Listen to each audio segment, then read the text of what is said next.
Bien, pues estoy con el médico cirujano Juan Carlos Luna, el cual desempeña su profesión en el Hospital General de Zona número 8 del IMSS. Actualmente he estado en contacto con pacientes hospitalizados infectados por el coronavirus. Doc, buenas noches, ¿cómo está? Buenas noches, Carlos. Muy bien, gracias a Dios, con mucha salud, que es lo que más importa en estas últimas fechas. Qué bueno, me da mucho gusto, Doc. Pues vamos a abordar un poquito el tema respecto a cuáles son las manifestaciones clínicas que principalmente están afectando a la población que transita por la enfermedad de coronavirus. Sí, claro. Bueno, dentro de la sintomatología que vamos a encontrar para los casos pues, sospechosos de esta enfermedad de la COVID-19, pueden ser síntomas muy comunes como lo es la fiebre, la tos, la sensación de cansancio, dolor de cabeza, dolor de garganta, también podemos ver un poco de rinitis, conjuntivitis, algunos síntomas quizás un poquito más específicos que nos orienten hacia que sí puede ser un caso positivo, como la disgeusia o la anosmia, esta pérdida del olfato o esta también pérdida o disociación del gusto. Y bueno, obviamente ya síntomas más graves o que nos hablen de una complicación ya más grave de la enfermedad, como lo puede ser la sensación de falta de aire, la dificultad respiratoria o esta cianosis periférica que podemos encontrar aquí en un caso de una hipoxia más severa. Claro. Hablando del compromiso respiratorio, ¿cuál es la región pulmonar que se ve más afectada o la que tiene más complicaciones? Bueno, pues ya a nivel pulmonar, pues obviamente la afección va a ser hacia parénquima pulmonar, a esta unidad alveolo capilar. Aquí quizás es importante diferenciar dos estadios por los que puede llegar a pasar esta enfermedad o esta afección pulmonar. En un primer estadio vamos a encontrar estas clásicas imágenes que se han hablado mucho en vidrio ilustrado o en vidrio despulido, pues que se deben a un patrón de una vasoconstricción pulmonar hipóxica causada por microtrombos.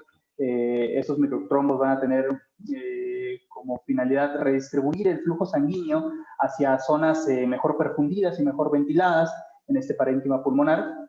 Y bueno, este mecanismo de hipoxemia pues va a provocar una disminución en la presión arterial de oxígeno y un aumento en la presión arterial de CO2, activando ciertos quimioreceptores que podemos encontrar, por ejemplo, en el callado aórtico, los cuales van a reaccionar con un mecanismo compensatorio que se conoce como drive respiratorio, coloquialmente, y este mecanismo compensatorio en pacientes que tengan una distensibilidad pulmonar conservada va a permitir el ingreso de mucho volumen corriente, ¿no? Más allá de los 4.225 mililitros de volumen, casi 5.000 mililitros de volumen corriente, y consecuencia de esta acción pues va a haber una lesión pulmonar autoinducida.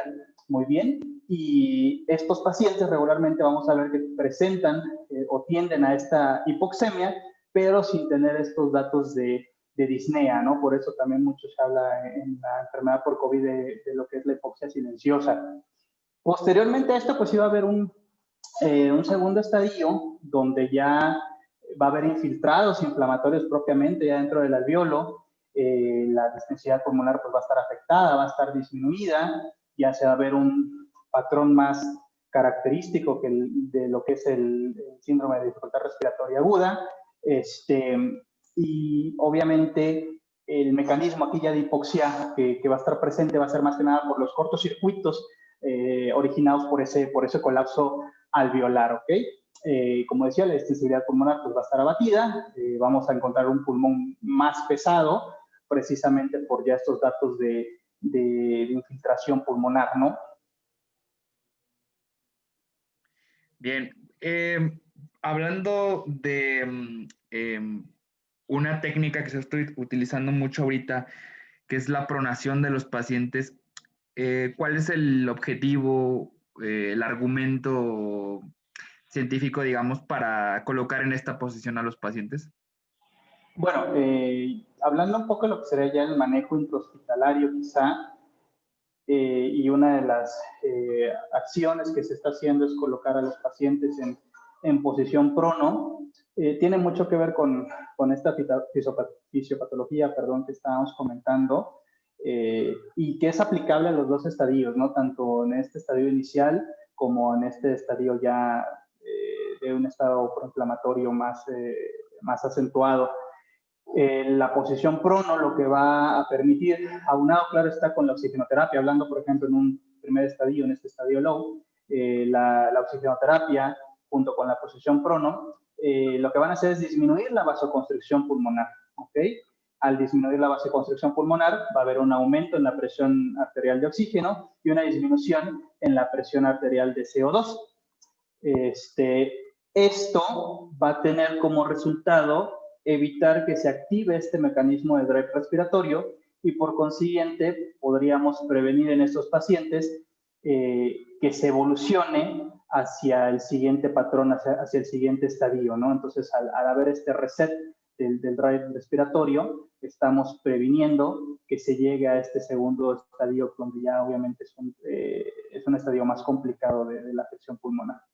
Y bueno, en el caso de ya estar francamente en un estadio 2, donde ya obviamente el paciente quizás ya va a tener la necesidad de estar conectado a un ventilador mecánico para recibir esta ventilación mecánica asistida. De igual forma, nos va a ayudar en la homogenización alveolar. Esto obviamente, esta homogenización alveolar va a ir dirigida hacia la apertura de estos alveolos colapsados. Esta posición prono va a incrementar la distensibilidad pulmonar, que en este estadio está batido, y obviamente eso disminuye las presiones pulmonares, ¿no? Entonces, permite mejorar el mecanismo ventilatorio. De acuerdo. Ya en el momento en el que avanza al siguiente estadio y que el paciente requiere el apoyo ventilatorio mecánico, ¿cuáles son las consecuencias del organismo tras someterlo a este tipo de procedimiento? Bueno, ya un paciente que va a estar con intubación orotraqueal o ya con ventilación mecánica asistida, pues obviamente sí pueden haber ya algunas complicaciones agregadas, no solamente por la enfermedad, sino ya por el propio manejo. Pueden haber secuelas también, podemos encontrar desde secuelas neurológicas inducidas por la medicación a la sedación. Se ha observado en algunos pacientes que puede haber incluso estados de delirio inducido por la sedación, principalmente pues, en pacientes ya más longevos. Y obviamente pues va a haber una disfunción cognitiva a medida de que más tiempo pasa este paciente bajo sedación por la ventilación mecánica, pues va a empezar a haber más atrofia muscular y por consiguiente, una vez que el paciente tenga que desconectarse de esta ventilación mecánica, pues las secuelas en cuanto a disfunción cognitiva pues iban a ser importantes, ¿no?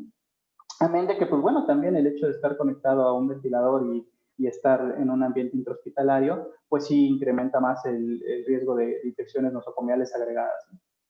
Claro. Este tipo de consecuencias o secuelas son características del paciente que recibió la intubación.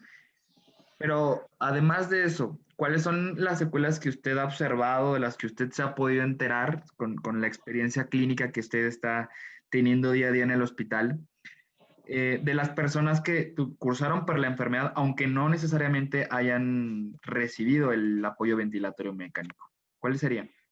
Bueno, obviamente va a depender del grado de afección que hayan tenido en la enfermedad, ¿no? Vamos a encontrar obviamente desde secuelas psicológicas, que yo creo que la gran mayoría de los pacientes está presentando, pero pues según la afección que hayan tenido, pues la gran mayoría de la población, si llega a cursar de manera asintomática, prácticamente van a ser nulas o imperceptibles. Si llegan a haber síntomas leves de la enfermedad, quizá principalmente el tema de la anosmia, la disgeusia sean de las secuelas que perduren un poquito más. La fatiga crónica también ha sido algo que refieren mucho los pacientes que llegan a presentar. La cefalea también tiende a durar un poquito más de las 2 semanas. Y pues bueno, obviamente si ya la afección es mayor, pues definitivamente secundario a esta fibrosis pulmonar, va a haber datos de dificultad respiratoria en ese paciente, pues esta afección al parénquima pulmonar y esta cicatrización que se llega a presentar en el tejido, pues va a dejar como secuela una limitación de la función respiratoria y pues son pacientes que probablemente puedan necesitar hasta oxígeno de por vida, ¿no? Sobre todo pues, si no hay una rehabilitación adecuada. Incluso se ha visto también secuelas cardíacas, arritmias cardíacas, problemas de la coagulación, hasta incluso se ha hablado de insuficiencia cardíaca también o miocarditis en los pacientes que han padecido la enfermedad por la COVID-19. Insuficiencia renal o alteraciones en las funciones, en los marcadores o las pruebas de función hepática, pues también se llegan a presentar en estos pacientes. De acuerdo, sí, varía mucho, ¿no? De acuerdo a los padecimientos, ya que el mismo paciente traiga consigo. ¿Cuál es la opinión de usted, personalmente, digamos, acerca de el proyecto de un centro de rehabilitación respiratoria y terapia física para los pacientes que cursaron por COVID-19 y manifiestan secuelas actualmente? Pues yo creo que definitivamente es una excelente propuesta, es una excelente opción para los pacientes que cursaron por la enfermedad, sobre todo pacientes que presentaron datos de dificultad respiratoria o que llegaron como tal a presentar un cuadro de síndrome de dificultad respiratoria aguda, porque pues va a ser un paciente que va a tener esa capacidad pulmonar disminuida, va a ser un paciente que va a necesitar de mejorar esa ventilación y ese volumen corriente, o incluso si fueron pacientes que fueron sometidos a ventilación mecánica asistida, pues obviamente la recuperación de lo que es toda la musculatura que tiene que ver con la mecánica ventilatoria va a ser muy importante para que ese paciente pues, pueda tener una mejor recuperación, una mejor posibilidad de mejorar su mecánica ventilatoria, ¿no? Y con ello, pues, disminuir esta insuficiencia que puede quedarle como secuela, que ciertamente, pues, muchos pacientes han llegado, sobre todo a estas áreas del tráfico respiratorio, presentando este tipo de secuelas, y obviamente son pacientes que llegan con una saturación de 85-88%, pero ya es secundario a ese proceso inflamatorio, esa fibrosis pulmonar, y ya no propiamente porque pues, estén presentando la enfermedad. Claro. Bueno, Doc, pues le agradezco mucho esta cátedra que nos compartió respecto a su experiencia. Pues no sé si quiere agregar algo.